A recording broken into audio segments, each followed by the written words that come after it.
নমস্কাৰ এই মুহূৰ্তত জনাব বিচাৰিছো এটা ব্ৰেকিং নিউজ এবাৰ লোকসভা নিৰ্বাচনৰ ভোটদান কাৰ্যসূচীৰ মাজতে দুটা দলৰ মাজত প্ৰচণ্ড গুলিয়াগুলি আৰু এই গুলিয়াগুলিত এগৰাকী ব্যক্তিৰ মৃত্যু ঘটিছে আৰু এই ঘটনাকৰ আমি জনাব বিচাৰিছো সবিশেষ তথ্য এবাৰ জনাব বিচাৰিছো এটা গুৰুত্বপূৰ্ণ খবৰ লোকসভা নিৰ্বাচনৰ প্ৰাক মুহূৰ্তত লোকসভা নিৰ্বাচনৰ ভোটদান কাৰ্যসূচী চলি থকাৰ মাজতে দেশত নিৰ্বাচনী হিংসাৰ ভয়ংকৰ পৰিণতি দুই পক্ষৰ মাজত প্ৰচণ্ড গুলিয়াগুলিৰ ঘটনা দুটা ৰাজনৈতিক দলৰ মাজত গুলিয়াগুলি ঘটনা সংঘটিত হোৱাৰ অভিযোগ উত্থাপন হৈছে বিহাৰত প্ৰচণ্ড গুলিয়াগুলিত এজনৰ মৃত্যু দুজনৰ আহত আৰজেডি আৰু বিজেপি কৰ্মীৰ মাজত এই গুলিয়াগুলিৰ ঘটনা আৰজেডি ৰাষ্ট্ৰীয় জনতা দল আৰু বিজেপিৰ মাজত গুলিয়াগুলিৰ ঘটনা গাঁওবাসীৰ ওপৰত আৰজেডি কৰ্মীয়ে জপিয়াই পৰাৰ অভিযোগ উত্থাপন হৈছে বিহাৰৰ ছাপ্ৰাত এই ভয়ংকৰ গুলিয়াগুলিৰ ঘটনা সংঘটিত হৈছে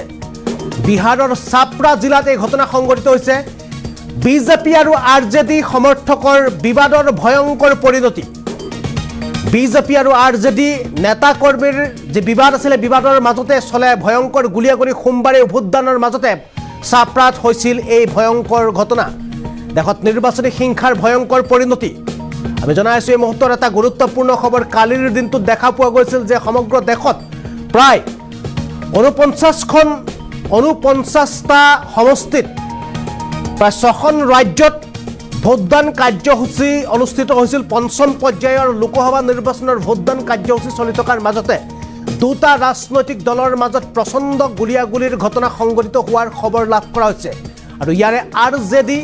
বিহাৰৰ আৰজেডি অৰ্থাৎ নীতিশ কুমাৰ যিটো দল আছিল সেই দল আনহাতে বিজেপি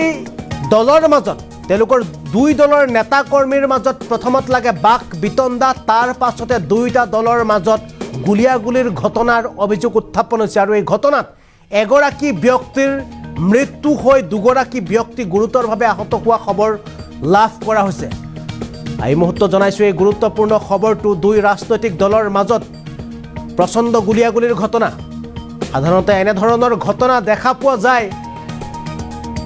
যে সেনাবাহিনী আৰু সন্ত্ৰাসবাদীৰ মাজত এনে ধৰণৰ ঘটনা দেখা পোৱা যায় কিন্তু দেশত এতিয়া দেখা পোৱা গৈছে যে ৰাজনৈতিক দলৰ মাজত গুলিয়াগুলি এফালে আৰজেডি আৰু অন্যফালে বিজেপি দুটা দলৰ ৰাজনৈতিক দলৰ মাজত গুলিয়াগুলিৰ ঘটনাৰ ভয়ংকৰ পৰিণতি এগৰাকী ব্যক্তিৰ মৃত্যু হোৱাৰ বিপৰীতে দুগৰাকীকৈ ব্যক্তি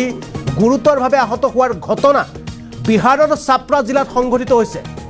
বিহাৰৰ ছাপ্ৰা জিলাত এই ঘটনা সংঘটিত হৈছে পঞ্চম পৰ্যায়ৰ লোকসভা নিৰ্বাচনৰ ভোটদান কাৰ্যসূচী চলি থকাৰ মাজতে দেশত এই ভয়ংকৰ নিৰ্বাচনী হিংসাৰ ঘটনা পোহৰলৈ আহিছে আৰু এই ঘটনা সংঘটিত হৈছে বিহাৰৰ ছাপ্ৰা জিলাত